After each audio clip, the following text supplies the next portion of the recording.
श्रोता एवं दर्शकबिन्दहरू आजको भिडियोमा लिएर आएका छौँ काठमाडौँमा द्रुत बस सेवा सञ्चालनका लागि सडकमा डेकोडिङ गरिएको विषयवस्तु लिएर। द्रुत बस सेवा भोलि 2080 6 महिना 3 गतेदेखि संविधान दिवसको दिनबाट सुरु हुँदैछ। पदौदेखि नै सञ्चालन गर्ने भनिए पनि विभिन्न कारणले गर्दा संविधान दिवसको अवसर पारेर द्रुत गतिका बस सेवा सञ्चालन गर्न लागि हो। उक्त बसका लागि विभिन्न ठाउँमा रङ्गीन बस स्टप बनाइएको छ भने द्रुत बस चल्ने सडकलाई ठाउँ-ठाउँमा डेकोडिङ गरिएको छ। उक्त बसहरू भक्तपुरको सूर्यविनायकदेखि काठमाडौँको रत्नपार्कसम्म विभिन्न समयमा सञ्चालन हुनेछन्।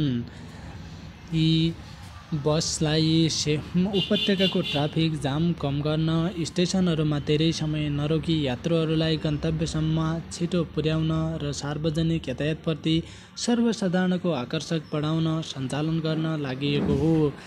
बीआरटी बस सेवा कोलम्बियाको बोगटा, अस्ट्रेलियाको सिडनी, बेलायत लगायत अन्य सहरहरूमा सञ्चालनमा रहेका छन्।